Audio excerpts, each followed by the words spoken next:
Okay, we can have the roll call, please, Beth? Barry? Here. Frizzalone? Here. O'Gala? Here. Cook? Here. Eustace? Rice? Tyson?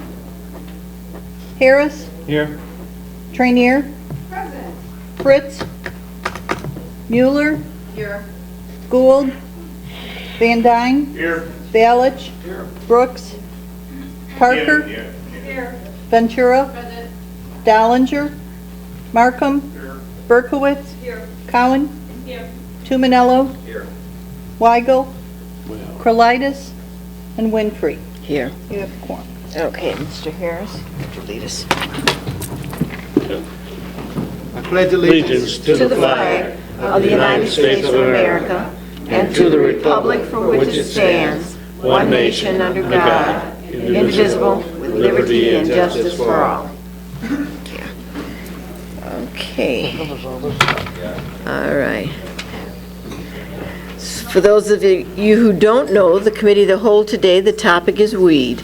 We'll start out with the state's attorney, Matt Guzman.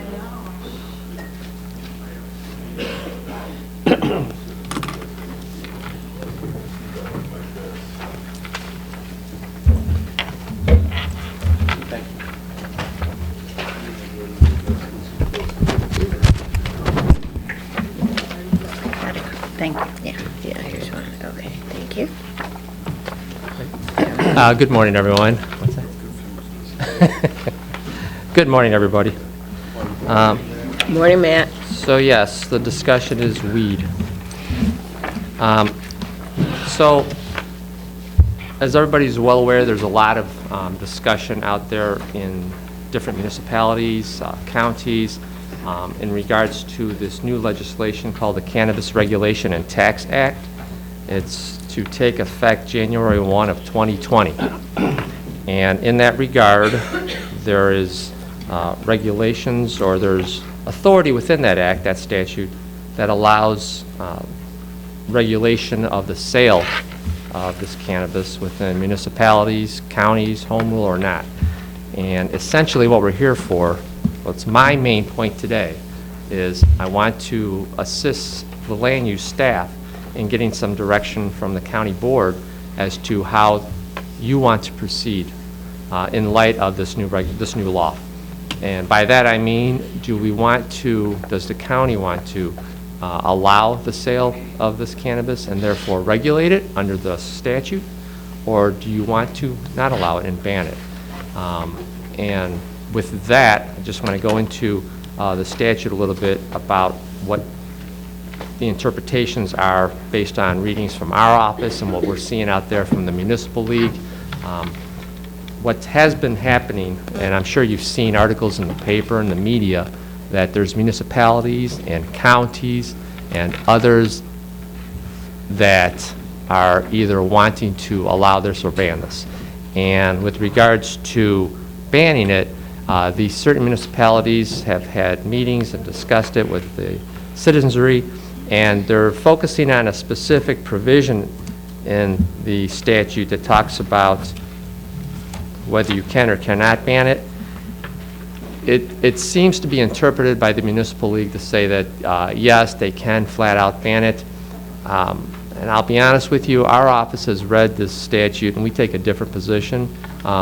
It's upon a reading it in whole, because it's very thick. It's 159 pages long, and when you digest it, take it apart and read it, yeah.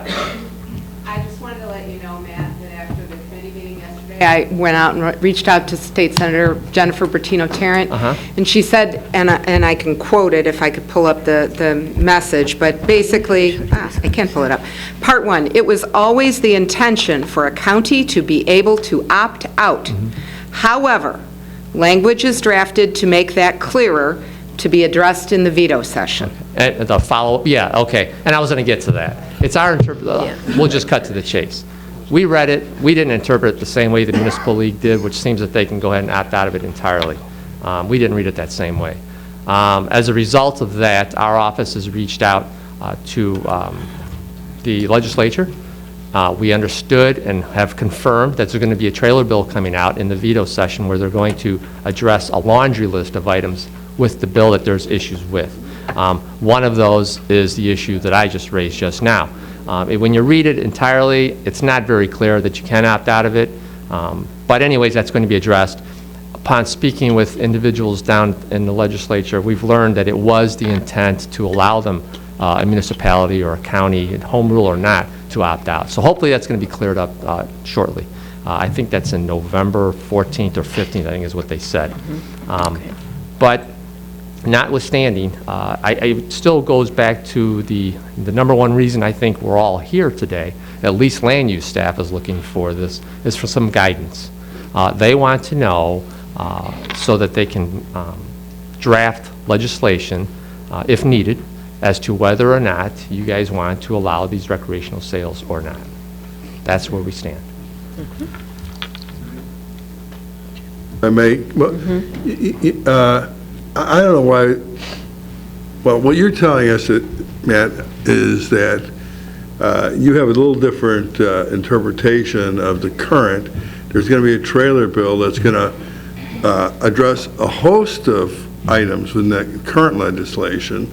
So how can we give any, my thing is then we should just wait until we see the final legislation. I don't know how we can even give direction to anyone until we know what this legislation is. And we're not here to vote on whether we're going to opt in or out. I mean, I think that, I think the consensus, and I'm going to throw this out to the entire board, but Madam Chair, I'll throw it out to you. I think the consensus is, to be determined. I think that I've talked to a lot of members here, and they're necessarily not 100% in one position or the other. I mean, so I think we should just wait. Let's wait. Let's not be premature and have to come back and change. So I don't think we need to take any action until we see the legislation. Can I address that, please? Please, Thank you, Mr. Mustis. With regards to that, there's a couple things I want to say. Number one, this statute, this law has passed, and it becomes effective January 1 of 2020. January 1 of 2020, it's legal in the state of Illinois. So so we need, in my opinion, my humble opinion, I think it needs to be addressed. With regards to the changes that are going to be coming down, I don't think they're going to repeal the statute, so it's going to be there. I can't speak for them, so I can't say what the legislature is going to do. So yes, there probably are going to be some changes to it, but it's my understanding when I spoke to the individuals down there, it's just to clarify matters. You're asking that we need to get the land use some kind of direction. What that means to me is that you're asking us to tell the land use department whether we think we're going to opt in or out. So, and I think we won't know that until we see the full legislation. I mean, if this board is prepared to say whether they're going to opt in or out, that's one thing. But if we're not prepared to do that, I don't see where we're ready to, at least me, I'll use myself. I'm not ready to commit till I see the final legislation. I will tell you that, I'm not very, I'm probably lean more against, but I'd still like to see the legislation. So I don't know how we give you're asking us to actually take a vote here on whether we're in or out. Well, no, or give a consensus whether we're in or out. I am asking for, on behalf of land use, they need a position. They need something quick, January 1 of And he's not asking for that consensus before you get the information. The first piece today will be for everybody here to get as much information as possible so that you have some sense of what you might be. Understanding the trailer bills are out there, there will be some clarification. But as Matt has said, the legislation stands regardless of the changes. So the first piece is for everybody to get all the same information, be clear of exactly what's involved, because before you can give land use any direction, you need to know what you're dealing with. Yeah, that's So true. that's what our purpose is here today, and we have a number of hands. The next one up is Jackie, followed by Rachel, followed by Mimi.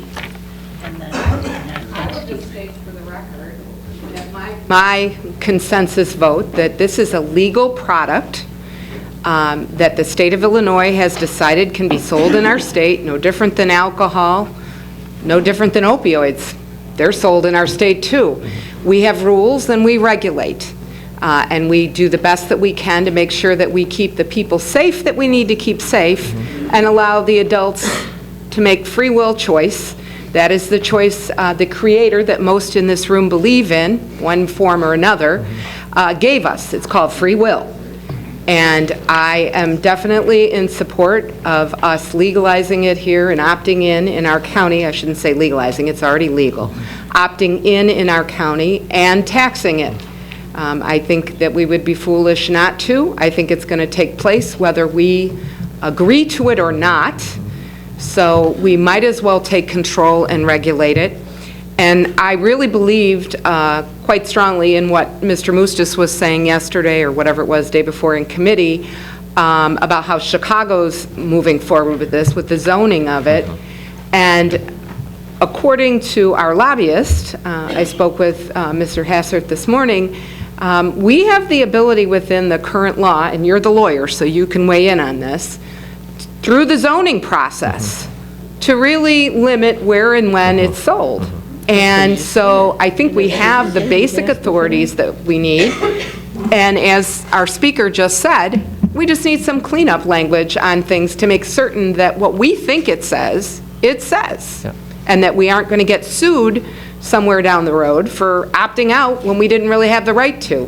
Yeah. And just to follow up on a couple of things what you said there, you are correct. The statute itself, within that new legislation that was just passed, gives this county the authority to regulate the time, place, manner, and the number of these establishment operations. So there is, within the statute itself, as passed right now, the authority for the county to do that. And Mr. Hastert is correct that, by the explicit language in the statute allowing us to do that, with land use having guidance from the county board saying, yes, we want to allow it, so go ahead and draft something for it, which is what we're looking for, they can go ahead and take that into consideration and place those limitations on it. So yes, I agree with that. Yeah. Thank you. Rachel? Yeah, so I, to Jim's point, I do think that we need to focus on the current bill, not the 14th and 15th legislation changes. This would be no different than any other bill that would pass, that would be affecting us, we'd be looking at in a current state. I wish we would have talked about this back in May so that we could be already discussing this on land use. I did bring that up at land use. There is a time consideration there where we need to have the time to work through some of it in the committee level before it's brought to the county board. So it is more prudent here that we have some type of direction. There also is only a set number of licenses for the whole state. So if we are looking to have any type of profit on here, we do need to decide this so that at the beginning, so 5 licenses have already been awarded in the state. There's only 30 for cultivation. There's craft growers, there's only 100. So we're looking at very limited. Now, possibly in future legislation, there might be more licenses, but considering some of the areas have opted out, this is an opportunity for us to gain more tax dollars, but not if we sit here and go through it over and over again, when there are people on here, do you know how they feel about this? As to Jim's density issue, that kind of cleans it up right there. You're not going to have them everywhere on Harlem. We might not even get 1 or 2 in the entire area. So I think that this really comes down to the fact, like Jackie said, it is legal. So now let's take the opportunity to have the rules and the regulations we want. How is it going to be enforced? But then also to pay for those things, we need to make sure that we're passing the tax rate. So for that, I actually would like to make a motion that by the county board meeting of the third Thursday of this month, that we vote on it. Is there a second? Thank you. Second it. Are we set to take a motion here? It's informational only, we usually don't. Yeah. The purpose of this meeting is informational only, so I appreciate the offer of the motion. We are not prepared for that right now. We still have others who wish to comment. I believe, Mimi, you're next. I would actually like, thank you, Madam Speaker. I would like to request that we allow our speakers to present the information, and if we could perhaps hold our questions and commentary till the end, because as he's already indicated, some of the points that are being raised are things he's going to cover. So I think it would be more time efficient, so I would kindly request all of us, take notes, hold your questions, and wait till at least one speaker's done. Could we maybe do that? Thank you. I Thanks. appreciate that. Mr. Ballage. Yes, I agree with Jim. How, I'm not sure Okay. which way to go, but there's a couple of issues that we are not addressing. And there are The first issue numbers, is we don't Mr. know, but Ballage. the other one is the tax. I don't think it's correct to do a tax. The state of Illinois taxes way too much right now. So if we're going to legalize it, we should not be taxing it. That's Thank my you. feeling on it. Thank you. Mr. Guzman, did you have some other things? That's pretty much it in a nutshell. I know there are other speakers, and I don't want to go into their time. I know Mr. Hastert's here and wants to make a few comments as well. But, if there's anything that comes up after everyone has spoken, and if I can address it, I'll be more than happy to. Thank you. Next up would be our lobbyist, Mr. Brent Hassert. And he'll be speaking to the law as it stands now, and will give some oversight possibly on the trailers. And I would encourage us to hear all that's being said first.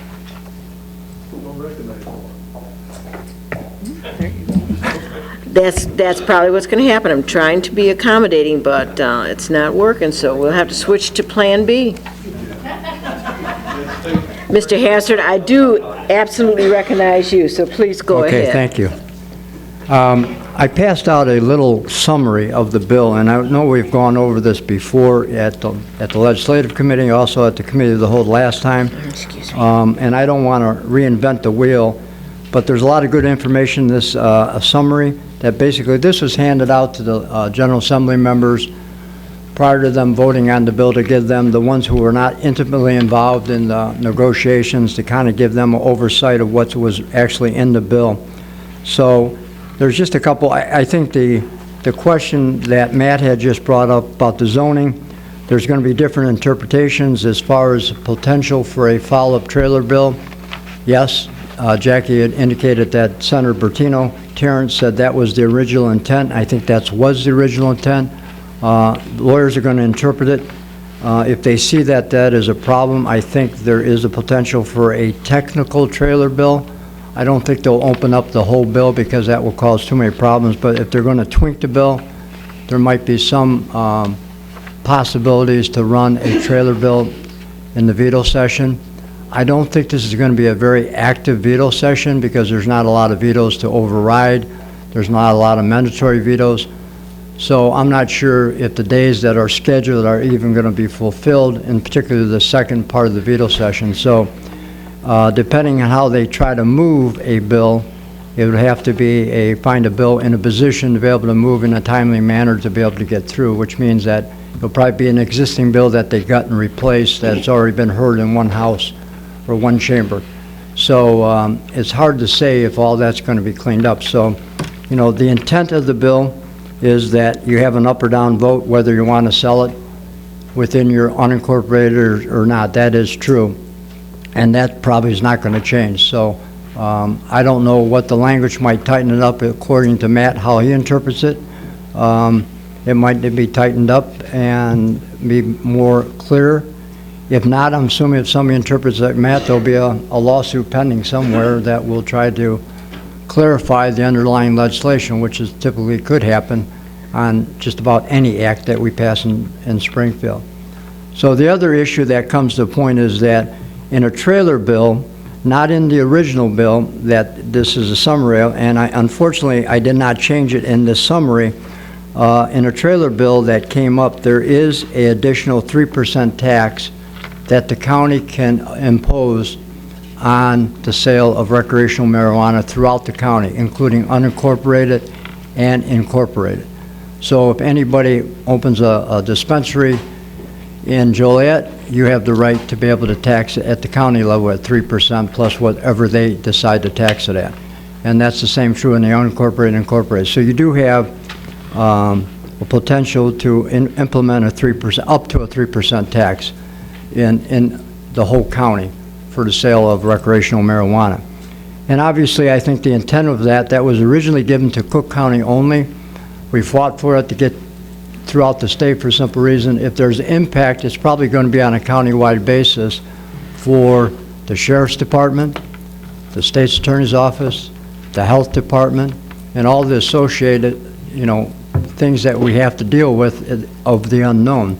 So I'm just telling you, that's why the 3% was added for all of the state. So counties that have to deal with the logistics of it have some backing and some finances to deal with it. So I don't want to go through anything else. If there's any questions that I could answer, I'll be. Can you explain the 3% again? 3% in unincorporated? No. And then 3% on top of municipalities? Yes. No, I'm sorry. 3% throughout the county. So if you have a facility within Joliet, opens up their facility, and they're selling recreational marijuana, the county has a right to put a 3% tax on it, and the city of Joliet has a right to put a 3% tax. So, whatever the amount you decide, right. It's up to 3%. It's not an automatic, right. But in unincorporated, we can put 3% on unincorporated. We can put 3.75. Yes. And I think you can put 3% and, right, you can put 3.75. If we were to pass it. Well, what the point of the additional tax was given was if they're looking at ramifications or problems within selling recreational marijuana, it's just like any other sin-type tax. In alcohol, drunken driving, and whatnot, you have a cost to implement any problems associated with it. So the 3% was added on basically to help fund any cost that the local government would have to incur implementing programs, whether it be trying to figure out how they're going to, and the sheriff's department probably knows this a lot better. I don't think there is it's not like a DUI type test yet has been developed. And there's a task force within there to try to work with the state police and to develop something so if somebody's impaired while driving, they can tell if it's from marijuana. And so there's a lot of costs, and if there's problems associated with it, it's going to come through the county somehow, the court system. And so I think it was a wise choice to add that to it because there is a cost to the county because we run the court system, we run the jail, we run the enforcement. So, I don't want to sound like I'm advocating for the tax, but I think it's a pretty good idea. So, Okay. right. Ray and then Julie. I just got two things. The first thing I have is, so what you're saying, theoretically, the county can opt out of having a dispensary, but opt into the 3% tax, correct? As far as I'm aware, yes. Okay. The second thing I would have, question, outside of, I'm not really sure, do you know of any counties that have opted in to date and have signed it into their law? Ray, I wish I had that answer. I know there's some downstates have already taken up the tax proportion of it. Okay. I'm not sure about the Dispensaries. opting in or opting out. Do you know of any communities in Will County that have opted in and signed that through their legislation?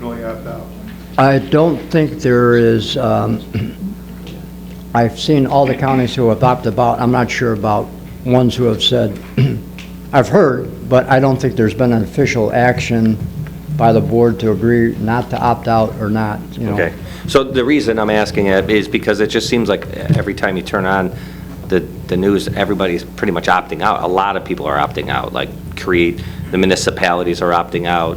Well, just so look what on the other happens side. If you have a facility, then everybody else opted out, you have a golden goose. Yeah, but what I'm saying is, but if everyone were to opt out in a county, then the 3% or 3.75% would be useless. Well, absolutely. Joliet has opted in on the tax. Okay? They have not taken up the decision as to whether or not they are That's what going I to thought. sell it. Julie is next. Thank you. You only opt out. Who's next? Thank you. And by the way, they announced that Lombard opted in, and that's pretty close to us, so that'll be interesting. You may not be able to answer this question, but I've always been curious, how is the product, cannabis or marijuana, how is the price of it determined, and will the recreational product be priced similarly to the medical marijuana market?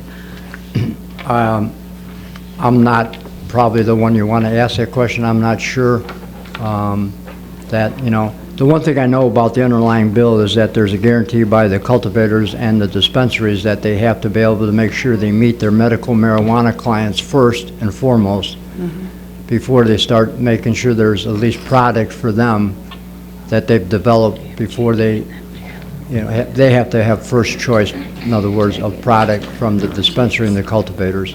So I don't know about how they price it. I do know there's a different cost depending on the product that they're selling about the, and maybe Kathleen can Well, that talk about that particular verbiage indicates to me that there might be a possibility that they could undercut the medical market. It's two different So markets. people, I'm just, I they don't can be think, I think they creative. put safeguards in there to protect the medical marijuana side of the equation because of what it was developed for, and that's not taxable.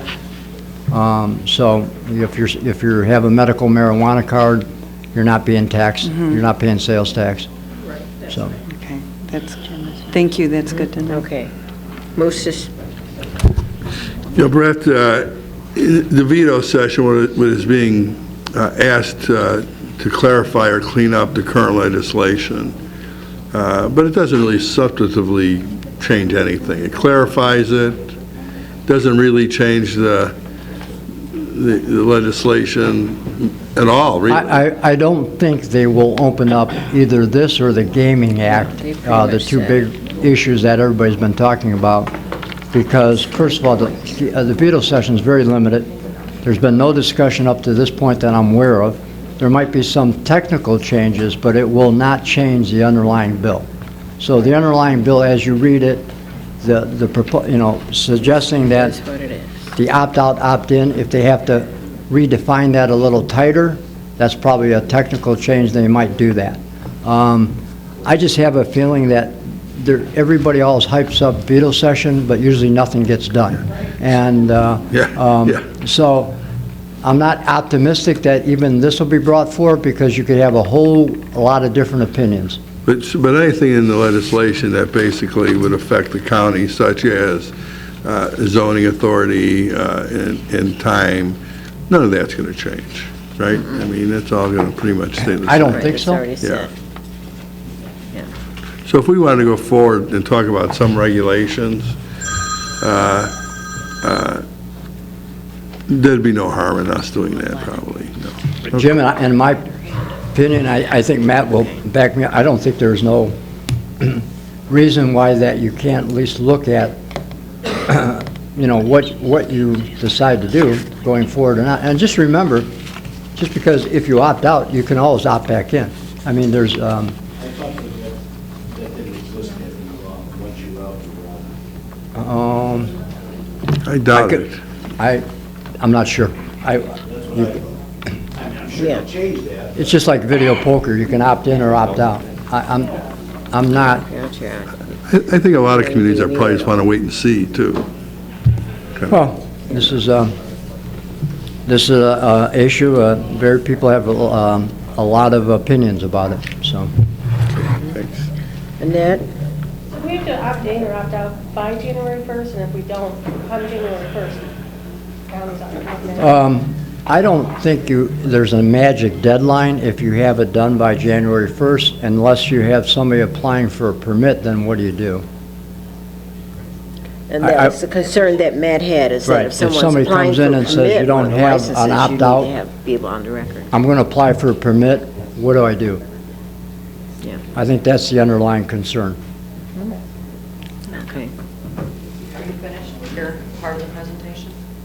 Oh, you want to get rid of I it? just wanted to make sure before I took up more time that we need to be listening to Yeah, you. is your question for Brett, or, No, because we are going to bring let the, my colleagues know that Kendall County has opted in, they're already working on zoning. So. okay, okay. So, questions for Brent? Yeah, okay. Then we also have Kathleen Burke with us this morning and Sue Olenek. Okay. She's going to get all the hits, huh? Okay, Kathleen. Okay, thank you, Brent. Good morning. First of all, I always think that you're going to make a decision to get the most information you can. You need to understand what marijuana is, and that's what I'm going to help you do today. So recreational marijuana is the most used substance in the country. Over 20 million Americans, on average, use marijuana each month. So it is a highly used drug already, whether it's legal or not. It is the most popular street drug in the country. Most substances behind alcohol and tobacco. So alcohol, tobacco, and marijuana. Those are, you want to call those the sin substances, right? Most Americans don't think marijuana is harmful. And unfortunately, that is reflected in the students and all the surveys that we do with students, is they do not think it's harmful. And by the end of this presentation, I hope you understand it is harmful. So what is marijuana? It's a plant. It has 500 chemical compounds and 100 cannabinoids, which I have a hard time saying that. The cannabinoids are what you'll find in CBDs. And so they're naturally occurring compounds found in the cannabis plant. The most well-known is THC, which is the main psychoactive drug that's involved in cannabis. THC attaches to the CB1 receptors. Now that sounds really complicated, right? Picture your brain, and remember, a lot of times I talk to people about opioid receptors, and there's a specific part in your brain where that substance goes right to. There is a specific part in your brain where the cannabinoids go and connect. So, and it's, again, in certain parts of your brain that affect important parts of how you function, and you'll see that. The addictive substance, approximately 30% of active users have a substance use disorder. So it goes right along with use. 1 in 10 adults and 1 in 6 adolescents who use have a substance use disorder. That's significant when we talk about the cost to the county. There are a number of routes of administration, dabs. You can smoke it, you can inhale it, vaporize it. Some of those routes are more dangerous than others.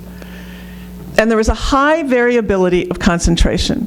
So the THC concentration is important because it's not consistent across. And it's that THC concentration that's going to increase the, whether you get high. It's going to increase the impact it has on you. So we smoke marijuana through a joint, a pipe, a bong, and the heat releases the chemicals from the plant. And you breathe in the smoke. All right, that is no different than smoking. People, it's not any different than inhaling something in your lungs that is going to hurt your lungs in the long run. But it's the fastest way to get the feeling of marijuana. You can vaporize it with e-cigarettes. Now, look at the problems we're having already with e-cigarettes because we didn't do any research and we didn't wait until we understood it to find out the long-term impact. So you can do that with marijuana also. And you're going to have the same kind of problems where it's going to hurt your lungs because we don't know what vaporizing those chemicals do to our lungs. Dabbing. This is the new delivery method. This is a method in which you heat and breathe in the concentrated cannabis so that you get 80% of it is THC. Dabbing produces the strongest high. And then there's edibles. Edibles you bake, I mean, a lot of us have lived through brownies and things that have been in products that you've eaten. The problem with edibles is that they take a while for you to feel the effect of the substance. So what's happened in places like Colorado is people go, they want to try it, they buy an edible, and they're not getting an effect, so they keep eating more, and they keep eating more. And then it hits them, and they're very, very sick. It just takes longer to get through your system, and people are not going to be patient, right? So edibles are dangerous. It seems like something that's built into a brownie would be easier. It's more dangerous. The way you take the marijuana in affects the effect it has on you. So, and the THC and how those chemicals are absorbed in your body. Again, because edibles work more slowly, there's a greater chance you'll take too much. Eating large amounts of marijuana can expose you to dangerously high THC. There's a syndrome that's going on right now where you can't stop vomiting. And that's from too much THC. And that's when kids are eating or drinking or smoking too much at a high level of THC. It's very, very uncomfortable, and there's nothing we can do about it except my colleague Erin Weiner will say we put them in a room and they're in a lot of pain and all they do is vomit for hours on end. So one of the things, and I'm sure you've heard this, is the variability of the THC, right? It's not your mama's weed, okay? This is very different. And you can see the increase in the THC concentration. That's the problem, is the THC concentration is much more pure and much stronger. And so it's not the same. It does impact people differently, and you can't just assume that it's going to be not dangerous. So how does it affect your brain? First of all, THC is then released in your body. Those cannabinoids go for your lungs, to your stomach, to your blood. That's the route. From there, they travel to your brain and the rest of your body. They act on different receptors in your body. So, like I said, they go to different places that have an impact on how you behave, how you feel, how you think. That creates the high in some people. Not all people, but some people. I mean, let's think about it. People who drink have a different impact. You know, some people can have one glass of wine and be totally inebriated, where other people can drink 2 to 3 glasses of wine and they're fine. So everybody's physiology is different, and we need to understand that when we're regulating something, that it's not standard across the population. What are those effects? What does those happens when THC lands on those receptors? Well, the first short-term effects is that your ability to think and solve problems is impacted. Your coordination, your reaction time, your judgment, your memory, and your mood. Now those are just short-term, right? The more marijuana you use, the longer you use it, the more THC it contains and the more effects that you'll see this rapidly. What's more concerning, though, is the long-term effects. If you're a regular user, you will find memory loss, trouble learning and thinking, changes in the brain structure, and trouble at work or in school. And this is where we're very concerned about kids, anyone under 25, because your brain is not fully formed until you're 25. Therefore, we are exposing people to a toxic substance that will impact the way their brain is forming. Some of the other health effects based on that ingestion of the drug is our lung problems. You get a chronic cough, you have trouble breathing, you're going to see emphysema, you're going to see COPD, the same kinds of problems you see with smoking. Your heart rate is faster, so you may raise the risk of a heart attack if it affects your heart that way. And again, this is all related to the amount of THC that's in it. And then we have mental health disorders, such as anxiety, depression, and psychosis. We don't need to increase the amount of people who have these diseases. We need to decrease them, not add substances that are going to increase that amount. Okay. This is where I was talking. The ER visits have increased in Colorado because of the abuse of marijuana. People are coming in and they're consuming too much edibles, they're ingesting it, and they don't feel good, they don't feel high, so they keep going, and then they get sick as a dog. So how much does marijuana affect teens? There's a much higher risk in people under 25, as I said, because their brains are not formed. right now, and the other problem with this whole issue, and I really want people to think about this, when alcohol and cigarettes were introduced, we didn't have a lot of science, okay? We did not know the impact, we didn't look at it a lot, but we didn't have the capability of doing that. We do now with marijuana. We have the capacity to do the studies, to understand what's going to happen. There's a study called the ABCD study. That's a study that's looking at kids long-term in order to see what the effects of marijuana are going to be on them over the long term.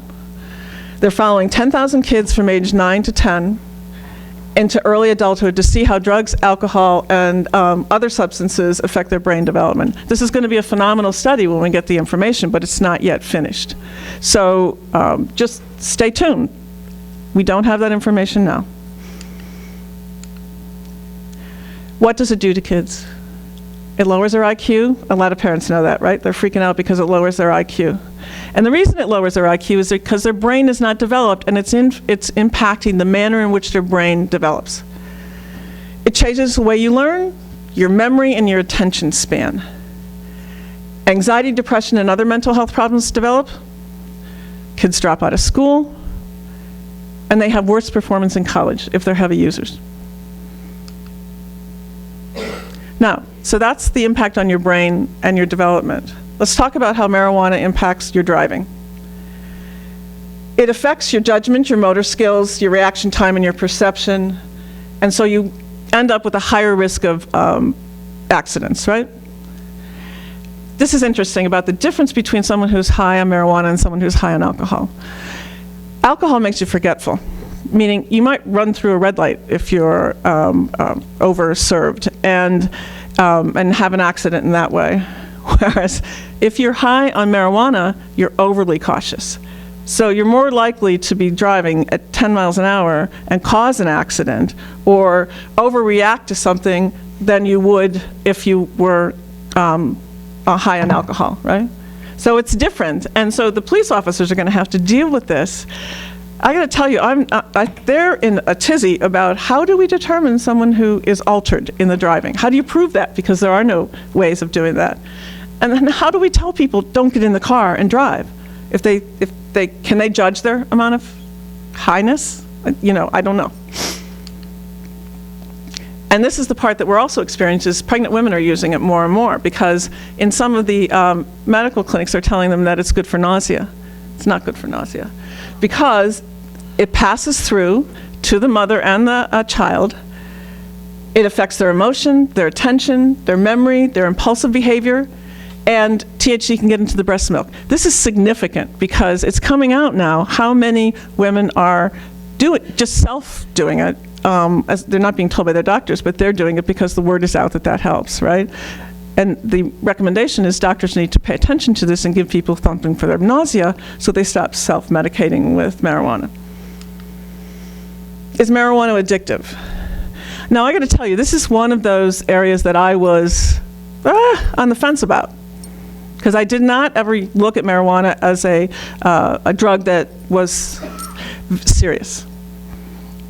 Well, now I know marijuana is addictive. If you're a high, heavy user and you stop, you're going to have a physical and psychological withdrawal. It's not as hard as opioids, right? But you will feel that, you will experience that, and you will have to deal with that. So that means our treatment facilities are going to be overrun again by marijuana users. 9% of adults who use marijuana and 17% of kids end up addicted. Colorado's our test state, right? So these are the lessons that we now know from Colorado.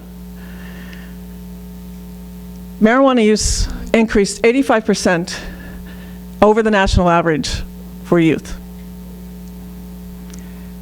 Marijuana-related traffic fatalities are up 151%.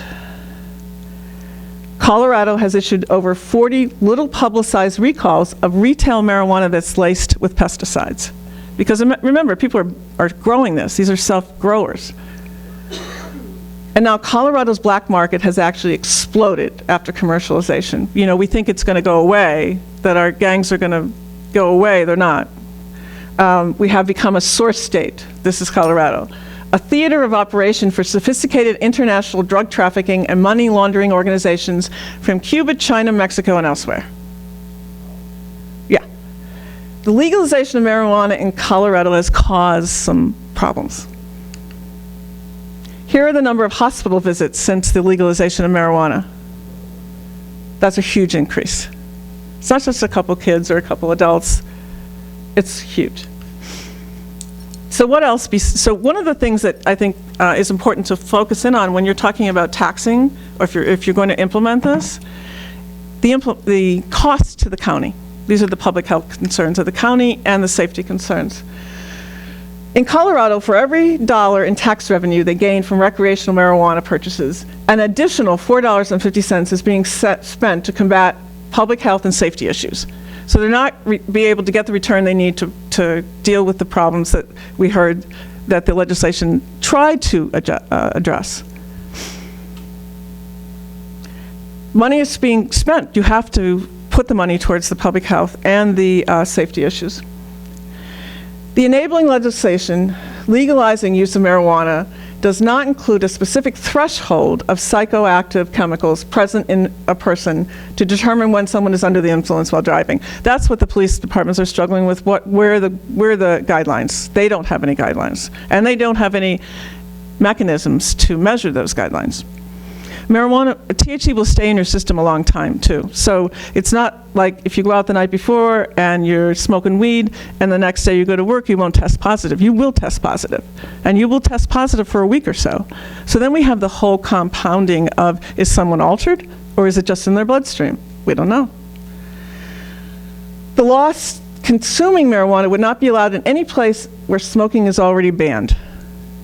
So the Smoke-Free Illinois Act. It's important that we don't start allowing people, and we think about this, and we ban it because, you know, the first person who will get it will be like, oh, no, this isn't regular cigarettes, this is marijuana. I can smoke it here. Someone will take advantage of that. So think about that. The enabling legislation provides for inspection of public health staff and other entities. However, there is no mechanism provided to provide funding to local health departments to provide such inspections. So we're asking the public health departments to do more, but we're not giving them any funding to do that. So what are the takeaways from this? Marijuana is an addictive substance. Assertions otherwise are false. Greater population exposure, greater use, greater addiction, and more negative consequences. The health consequences are as serious as alcohol and tobacco. Research into long-term consequences are not available yet. And implications for increased demand on public health and treatment resources, we don't know what that is. These are my references. So I was a skeptic. I didn't think this was so bad, right? Until I understood how it was being marketed, how it was being sold. And through Sue has provided a lot of background and information for me, because I'm an opioid person. I'm not a marijuana person, but I had to understand this. And we're going to increase the number of people who are addicted to drugs, period. Because if you have the other risk factors, if you have a mental health disorder or you have genetics, and marijuana is going to give you the push to become addicted. It's not in and of itself, it's the combination. We are an under-resourced community when it comes to public health resources. We do not have enough public health staff to be able to take care of what's going on now. How are we going to take care of it when we increase the number of people who are going to need services with the addition of legalized marijuana? And so I ask you to think about those things. I'm not opposed to preparing ourselves for it. I would like you to think smartly about the implications of it and then budget it. Because it's going to be the sheriff's office, the public health department, land use. Those are the folks who are going to have to increase their resources to be able to manage this. And if you don't increase their resources to do it, that's where the gaps are going to fall. And that's where we're going to get a lot of people hurt. Thank you.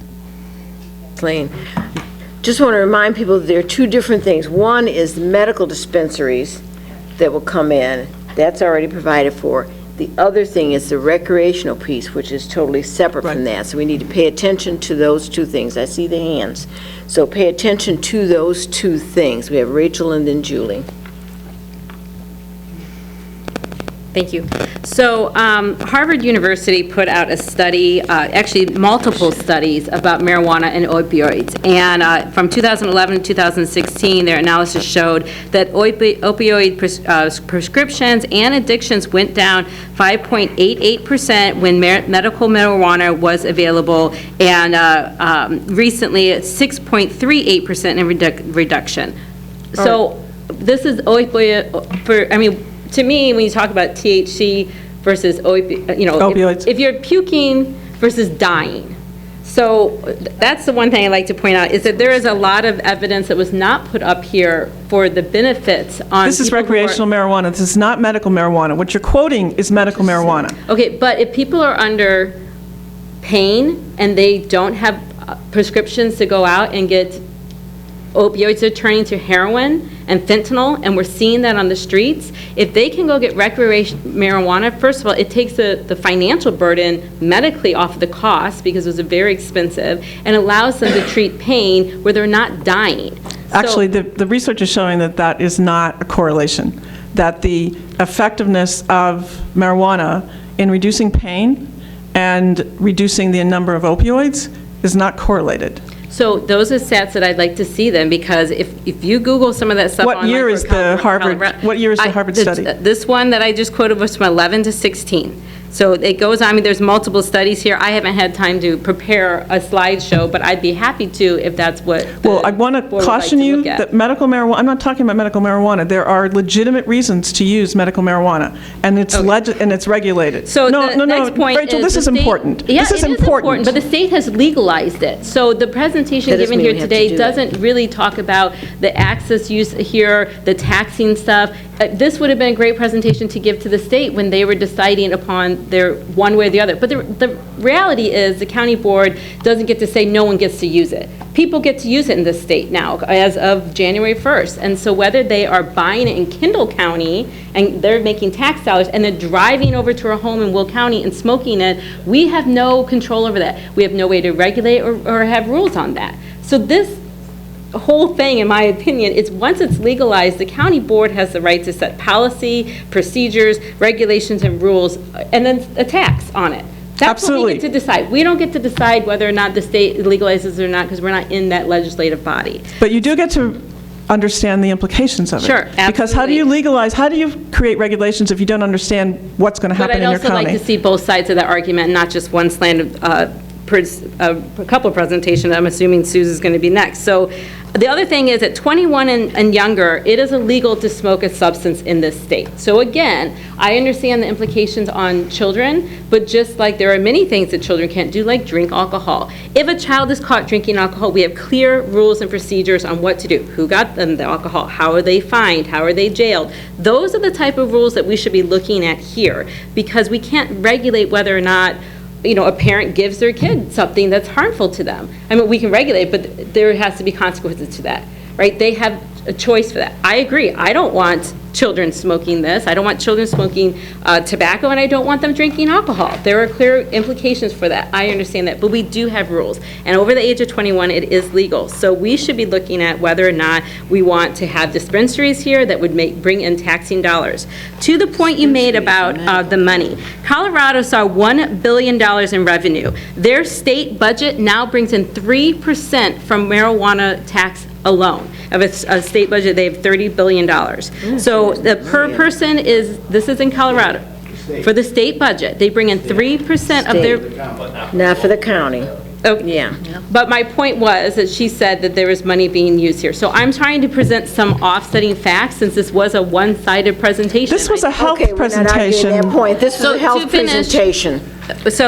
Well, she talked about revenue dollars. She talked about the money that was spent on. From a health standpoint of what you have to spend out to cure people. And thank you for having done that research. We appreciate that. If you have that in document form, we'll provide that to all the board members. I'll provide the links. Do you have you had a question? I do. I have two questions. One I don't know if you can answer, Kathleen, but I also want to add to your statement about who's going to incur the costs. It's also going to impact the Child Advocacy Center, which we've just now funded. I have no doubt you're going to be seeing a direct impact from this as well. My two questions are, I'm just wondering if we are able, even if we opt out, to establish like marijuana-free zones, or will it be illegal to smoke it in our county? So that might be a different conversation with somebody different. Well, yeah, that's true. But my question, I think you can answer, is at the Public Health and Safety meeting, you shared some very valuable information with us that I really appreciated about how you're seeing when these drugs are being produced, fentanyl is contaminating, and people don't realize this is how they're dying, because they don't realize it's been contaminated. Is there any possibility that marijuana could be produced and that risk could be possible? I don't know, because I don't know the regulations that monitor growers. I know the medical marijuana's been fine, and they are highly regulated. Recreational marijuana, I think, is going to be offered through the same growers, but I don't know those regulations. And I'm hoping that if it's not being black marketed, it'll be cleaner. But again, I think based on what you presented, we can anticipate that there will still be a healthy black market. That's what Colorado says. You know the black market, they'll find some way to make money, course. period. I don't know what it's going to be on, but they'll find a way. Okay. Jim, then Amanda? Yeah, one of the, and thank you, Ms. Burke, for your presentation. And I know you incorporated in your presentation information I'm sure you got from the health department on the potential impact on public health. And that's being proved out by Colorado and the results of Colorado. There's not one positive aspect to what's going on in Colorado, with maybe the exception the state has collected a lot of money, which they have not passed on to the local governments, who absorb the cost, the treatment, and other impacts in the judicial system. So, when you hear for every dollar the locals are getting, they're spending $4.75. There is no positive impact to local governments who are providing the services. One other point I want to make, which is not part of your presentation. Marijuana is a Class 1 drug, absolutely illegal, and all the state has said, you can't legalize something that the federal government says is illegal as a Class 1 drug. All you can say as a state is that we're not going to pursue or prosecute it. But I will tell you, you should not be so sure that the federal government at some point is not going to come into one of these states who is not pursuing it. It's illegal. You can't put your money through the banking systems. That's why it's become a money laundering aspect for illegal money. So don't say it's legal. It is illegal. The state's just not pursuing it, but it's an illegal drug, and it's a Class 1 drug. And the federal government someday, I think, is going to come after a state. So that's the other thing I wanted to put out there. So. Thank you. Amanda? Thank you, Dr. Burke, for your presentation. I've been listening to all my colleagues, and I did come here to learn today. One of the things I got from this presentation is that, because this is legal in the state and anybody in the state can use recreational cannabis, we would almost be foolish to not legalize or, not to opt in, to regulate, to have the zoning, and then furthermore to create that revenue, because it's going to put a burden on our health department, on our sheriff's department, and so on. I don't know. My question is, will we get any monies from the state? Like, if we opt out, would we get any money at all from the state? Because it's going to be a problem in our county regardless, is what I'm kind of getting from everybody's comments. Right. So that's my concern, is that if we opt out and we lose that money, and it's a bigger burden yet on us, because people in the county, make no mistake, they will buy it in Kendall County or wherever it is available. Yeah, okay. Mike? Yeah, I think I can answer some of that. I'm not sure if we can opt out and still put our tax on, okay? But if you look at the breakout of where all the tax money goes, because on the state level, the state is going to tax between 17 and 32%, depending on the level of THC, and it shows all the breakouts in this sheet as to where the money goes, and one of them is the LGDF funds, our local distribution funds. But I already kind of checked with some of the people at the state. That doesn't mean that we get any more in LGD funds. They're just putting into that pot, much like they do with the state, with the lottery money. They may put it into that pot, but then general fund money may not go in there. So there really isn't more that's going to come to us from the state. There may be some grants and things that the states can do, but there is nothing on the list where they say you will get a percentage of this percent. All that money goes to the state for their programs, but not to us. The only money that we would get is, again, the 3%. And for those of you who attended NACO and sat through those meetings, like in Washington, they get 4% at the county level. The state gets 20 to 25%. They said in no way possible does that 4% cover their cost. Basically, the states have burdened them again with, here's your little cut of the action, take care of all the problems, we'll keep the money. So to that end, the only way for us to take care of our problems would be to tax it locally to get that revenue, because it's going to be a problem regardless. Well, We and that's what can't come back and, re-legislate at the state level as a county board. So the only way I see for us to get money as a county is to opt in and tax. Well, we need to clarify if we have to, and you don't opt in. You're automatically in or you opt out. But we need to clarify if we opted out. Number one, there is talk that some people say once you opt out, you can't get back in. Some people say you can opt in at a later date, which I think would be the best course of action until we figure everything out. But it doesn't clarify that if you opt out, if you can't put the tax in effect. For example, Joliet voted first on putting the tax on. Now, they're probably going to approve it, but they haven't approved it yet. But they did vote for the tax. And in our case, if that was possible, the tax would go on every municipality in the county, even if we didn't allow it in unincorporated areas. Then if Joliet did and we put the tax on the municipalities, then we would get that money, which would help us deal with the issues that we're going to have because they sell it in Joliet. But I don't know if that's the case or not yet. Before her. Judy? Okay. Judy?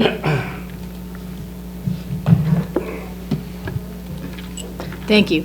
What I wanted to say, a couple things, is when we were at the NACO conference in Vegas, I did sit in on the cannabis discussion, and one thing that was very clear, they had a whole board of people up front that spoke, and these were all from states where legalized recreational use was approved.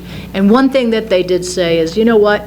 Slow down and wait. Don't jump in right away. Wait until you hear everything that's going through. You don't have to opt in right away. That's one of the things they did say at that conference. Another thing they said was that when you're doing zoning and stuff, you have to make sure you take in account as to where, if you do choose to allow it to be grown and processed, you need to make sure where that is, because the smell is quite something that a lot of problems have occurred from that. It's all on the roof. It's all on the roof. And it's not there. Grown outside. But you'd still probably get some smell. I know if somebody's smoking in their house. If you growing it, yeah. If you're growing it, but if you're processing it, you should get it, you would get a problem. So anyway, aside from that, in addition to that, they did mention the money. The money problem was that when they took in the money, they had a problem with the people who were handling it, because it was laced with so much THC that those people had to wear protective clothing. So there were a lot of things like that were said. An additional one thing said there were counties that had opted in the past, and they were opting out. So they did just say we should be cautious about it, we shouldn't jump right into it, and and that they are all available to answer any questions that we might have, so. I'm going to throw one other thing into the mix, and I do see the hand. I was at another meeting this morning. Because it is not legal federally, No financial institution can accept funds from any of these companies. They will not even process paychecks. Paychecks that are known to come from organizations like that cannot be deposited in anything that's covered by the feds. So it's, and I'm speaking recreational here because medical is totally separate from this, but the recreational marijuana is primarily a cash carry business.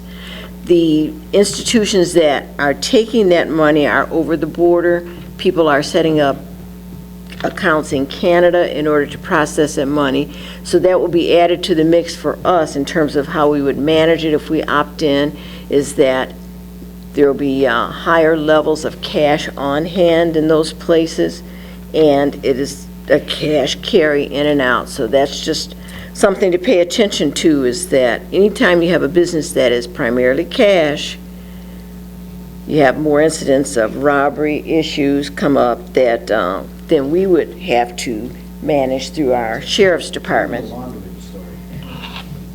Oh, yeah.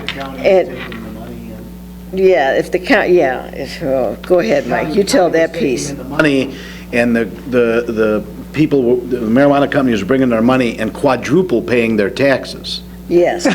Then the county would send back a rebate check to them for the 3/4 that they overpaid, and then they could deposit that in their bank because it came from the Can't go county. directly to the bank with So they were laundering any the money. from They didn't even drugs know it. because it's against the law federally. That's So clever. that's another, so I'm not saying should or shouldn't, not advocating in any position, just saying these are all things we need to pay attention to. That's the whole point of this, is here's something also that you need to pay attention to. What I am going to do, though, is move this to land use for the next session for us to look at whether or not, I see the hand, whether or not we want to, how we're going to manage, rather, in terms of a law or whatever, in terms of zoning, is what I mean to say, thank you. Zoning, in terms of how we would manage that, understanding that the opt-in, opt-out piece may be, may or may not go forward. Question? Comment. Okay, so as far as the federal banking laws is, the House in May passed the Safe Banking Act. And they've been looking at it in committee.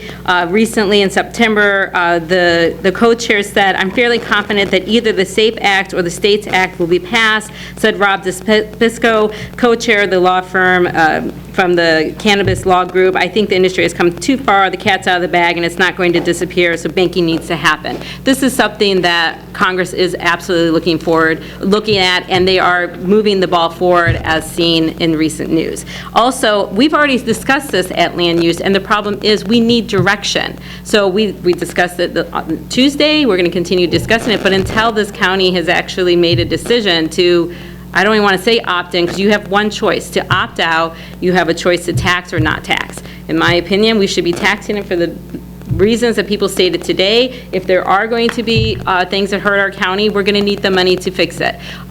But as far as, we can't really move forward with zoning because Colin has even talked about the things that we need to know. Are we going to allow for selling? Are we going to allow for craft growers? Are we going to allow for dispensaries? These are things that we need to know so that committee can move forward. It is more important for us to move this to the full county board for a vote so that we can get our budget in place, so that we can get our land use zoning in place.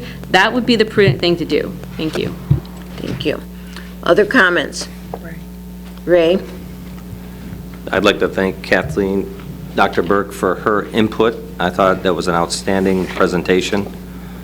I also did want to say, Madam Speaker, that after 13 years of serving on a bank board, this is not an issue that is going to go away anytime soon. And while the House and the Senate may go back and forth for a while, I do not believe that they're going to allow money to be able to be laundered or to be deposited from these cannabis-type companies. It was very strict in our policies, along with all the other banks in the state and throughout the nation. So that is going to be a big issue with the underground cash market. But I did want to say, when we legislate things, we always look for public safety. That's one of my biggest things that I'm always thinking about, and I know everybody, my colleagues, are thinking of the same thing.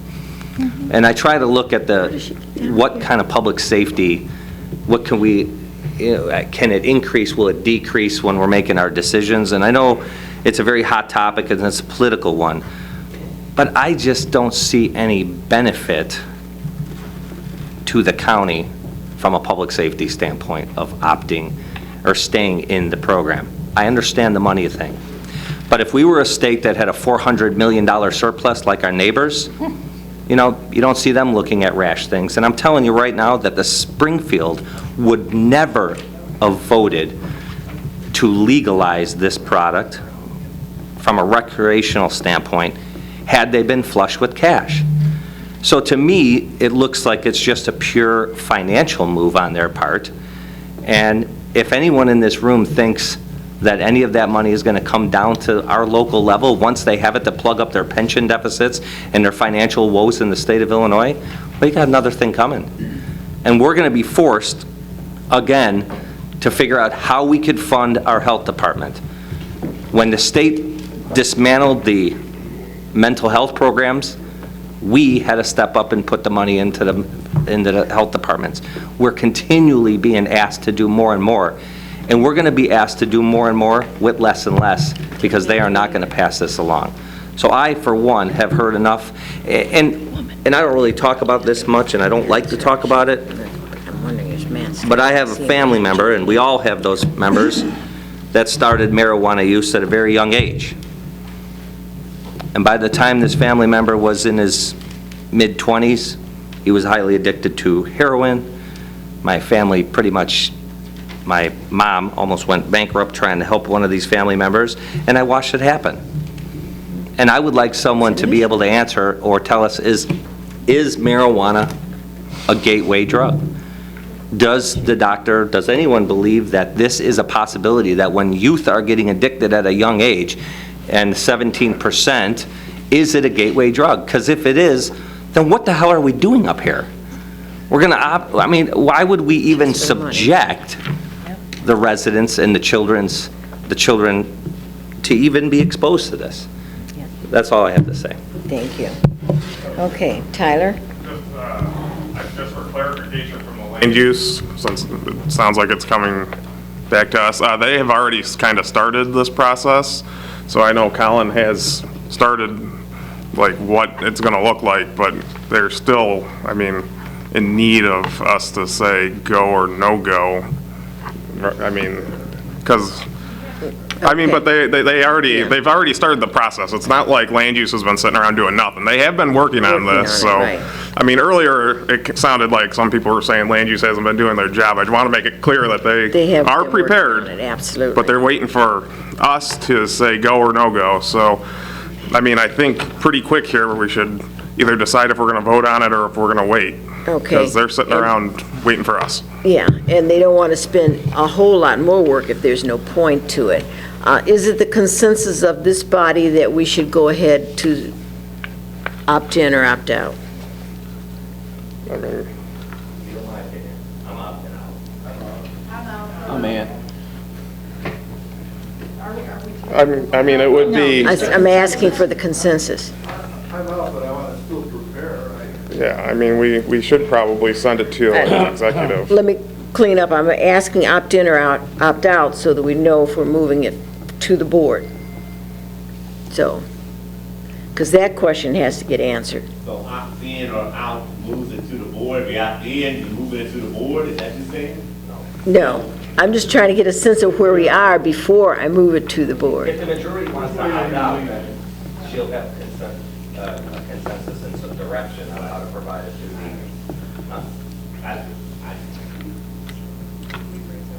Raise our hands for opting out. That's fine. So the outs? Who's out? 6 ins? 2. 3. 3 ins, 6 outs.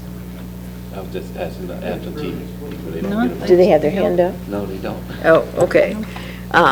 Okay. 3 undecided then? Yeah, so people are in different places.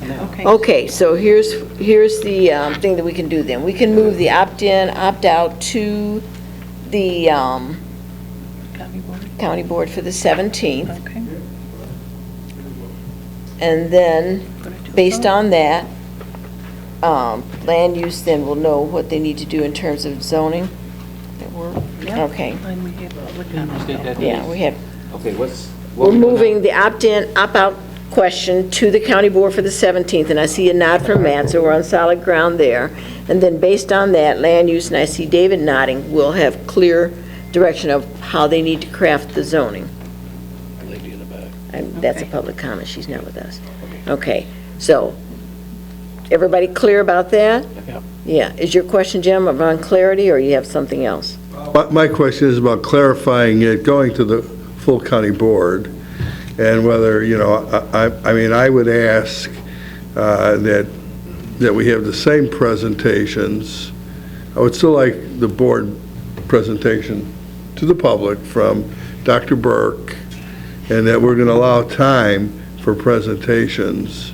I don't know if that has to be formalized in the agenda, because now this is going to be an amendment to the agenda, because we've already set the county board agenda for the 17th. Yes, it would be an agenda, it would be an amendment, and so it would be for next Thursday. We would add it as an amendment. We can do hard copies of all the presentations here and have those people able to speak. So Okay. everything that got handed out today or spoken of today, and I'm sure Kathleen, since it was on PowerPoint, can give that to the staff so they can have that available. So all county board members would have it ahead of time. Anybody coming just for the day would be able to pick up copies of the piece from Brett, piece from Kathleen, and then we can also have those people available to speak, and that. Will the taxing question be by county board too, or just the? I think just opt-in. Well, it's opt-in or opt-out. If you're opting in, if you're opting in, you're gonna put yourself at risk. I'm thinking the tax is a no-brainer, because you gotta have some way to pay for that. But we can decide on that after, but the one that would be on is opt-in or opt-out, and then we would do some further work. Legal? I just spoke with Matt Goodman, and he said, instead of rushing this, we could do it at the November. We need to be up or down regarding the opt-in, opt-out at the November meeting. Land use would still have the time, according to Matt. Is that fair to say, David? That way, then everybody could have a chance to look over the information they got today, think more on it. Is that more amenable to everyone? Yes. Brent's offered to answer any questions that may arise. You can ask the question to me. I'll try and get the answer from the legislators. Okay. And we can try and get, everyone's questions answered in regards to November. Okay. So then, I'm going to restate that. If everyone is amenable to this, what we will do then, instead of putting on for next week and doing an amendment, we will make sure that all of this information that got presented today gets sent to everybody. That would include the piece from Brent, and the table is in there about the taxation, piece from Julie, any other documents that come in between now and then get sent to everyone, and then vote at the November meeting. Is that workable? Yep. Okay, if that's where we are, then we'll go to public comment. And I believe we have Ms. Hill. If you would speak from the podium, please.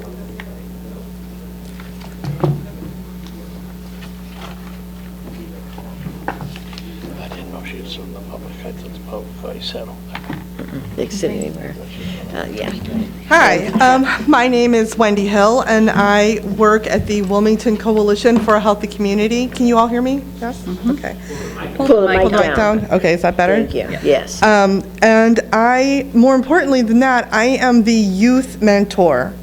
So we have groups at the middle school and groups at the high school, and I mentor those youth.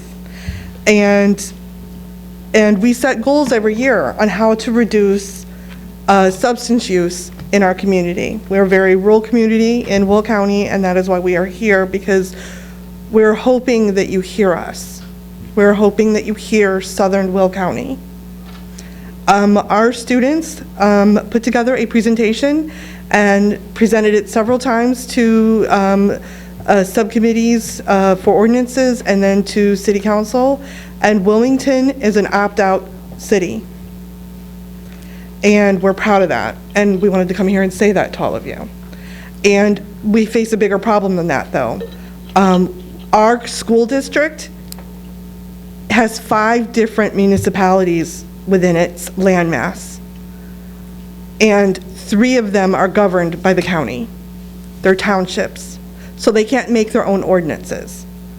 And we're going to them, and we've been talking with them and working with them and asking them to consider a proclamation of support for the ordinance, a statement saying, yes, we too want to be a marijuana-free area, no retail, no transport, no growers. And they can't do that on their own, so we're asking for the proclamations of support. And we're working on that, and we're meeting with them, and those committees only meet once a month, so that's an ongoing process. We have 1 committal already, we're still working with the other 2. And that's a lot. If you think about our school district, I know it's small compared to Joliet's. We've got less than 1,500 students with 5 different governments governing them. So it's a big task, whether it sounds like it or not. It's landmass, it's wide, it's huge. And some of the things that we've learned, I just wanted to share with you, and I'm sorry for coming in late after most of the conversation, but I was trying to respect the format. I have a lot of the answers to a lot of the questions that you were asking. I'll start with tax to get that money out of the way. The products will be taxed according to how much THC is in them. So the higher the THC content, the higher the tax you will pay. Okay? It almost is ridiculous in its format because it's like, oh, how high do you want to get? Okay, pay more. It's almost like a privilege thing there too, right? It's like if you have more money, you can get higher. Think about it that way. That's always been the case. And the higher the THC content, the higher the tax. So that's crazy. It's not a set normal amount. And of those taxes that are received, only 2% will go to public education. Will go to kids to say, kids, this isn't good for you.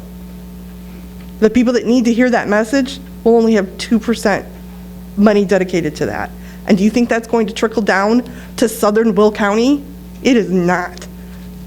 Almost nothing trickles down to southern Will County. I'm not saying nothing, I'm saying almost nothing. I can tell you that in our office, we share our space with a counseling agency. And we started that agreement 4 years ago because there was no counseling in southern Will County. Peatone, Braidwood, Wilmington, nothing. Now there is, because we're learning and knowing that we need to do that. Only 8% will go to local government. You're asking how much is going to come to Will County? Only 8%. But again, is that going to be managed at the state office in Will County and not actually come down to the county? So you're really talking about 10% of the revenue going to non-state offices, potentially. So that's, when you think about it, that's not a lot. So I ask of you that if or when you tax it, please dedicate in your legislation what the tax goes for. Dedicate it to human services, dedicate it to law enforcement, dedicate it to human services and the health department. You know, make sure it's not just going to fall into another general funds pot. Put it where it's going to be needed. If you tax it, if you're going to do it, please make sure you do it in the best, healthiest way for all of Will County. I do want to say, somebody said earlier, well, you know, opioids are worse. So why don't you let them do heroin's worse, so why don't you let them do marijuana? If they do marijuana, they won't do heroin. Just because it's not as bad, not as harmful, doesn't mean it's not still harmful. And we need to remember that, okay? A kid having a beer is still harmful whether they have 3 or 1. It's still harmful if you smoke marijuana, if you inhale it, if you vape it, if you ingest THC through edibles. It is harmful to the human body. It is detrimental to the brain in ways I don't know how to explain because I am not a doctor. So just remember that. Just because it's not as harmful as other things doesn't mean it's not still harmful. Talking about the opt-in or opt-out, changing subjects a little bit. I was at town hall meeting with Representative Kinzinger, who was on the committee to create the law. He stated that he had to do so to work with the Democrats so that the Republican Party had some influence in the bill. So I'm not one side or the other. I'm just saying why he did what he did. That's what he said. He stated in those meetings that the intent of the law and the intent of that proposal was to allow local communities to not participate in the legalization. The intention was to opt out, to let you say, no, we don't want this here. So that's straight from his mouth. I heard it myself, firsthand reporting for you. So that was the intent. We're talking about the growers. Everything's indoors. We only have to look as far as Darien to see what processing something indoors, how that can affect your environment outside of that building. Stereogenics contaminated that neighborhood for years before anybody knew or anybody admitted it. So how do we know that the hydro plants and the indoor growing plants that are going to generate this recreational use marijuana won't, in the long term, detriment our communities, detriment our environment, and contaminate and cause other ailments that we don't even know about yet? We only have to look as far as Darien to see that example and that risk exists. You need to consider that just because it's indoors and it's not blowing in the wind doesn't mean it won't contaminate your air and your water. Think about that. And I just thought of that sitting here, so sorry, I got a lot of written notes. Maybe just the ones that haven't already been covered by someone. Okay. I just want to point out also that we've looked to years for the Surgeon General. Now the little warning on the pack for 30 years now. Surgeon General warning, Surgeon General warning. Surgeon General on September 29th stated, no amount of marijuana during adolescence or pregnancy is safe. I think that no amount of marijuana for your brain is safe ever.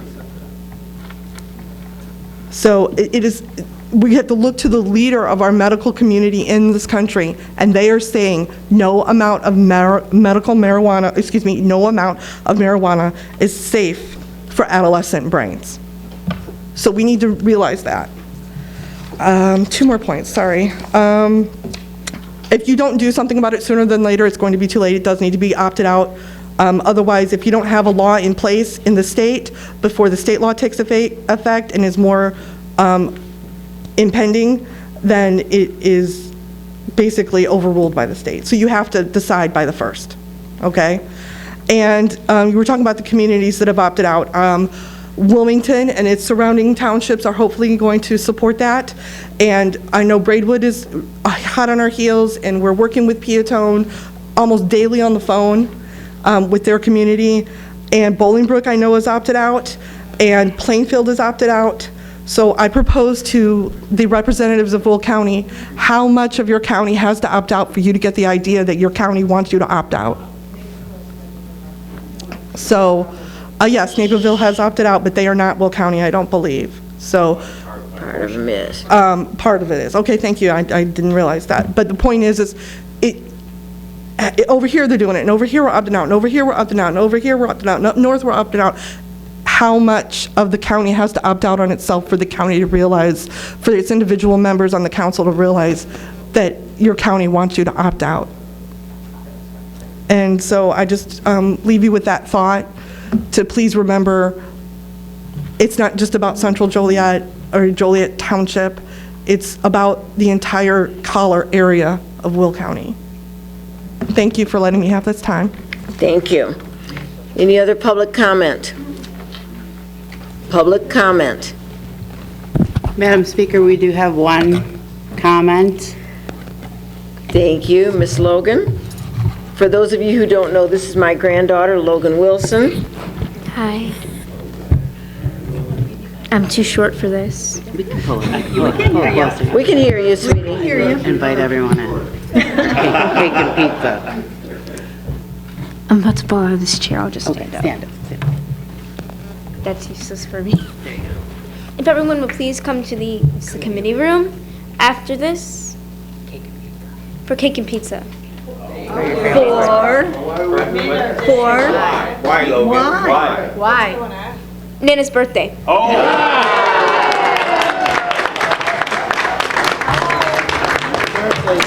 Thank you. Everyone's invited.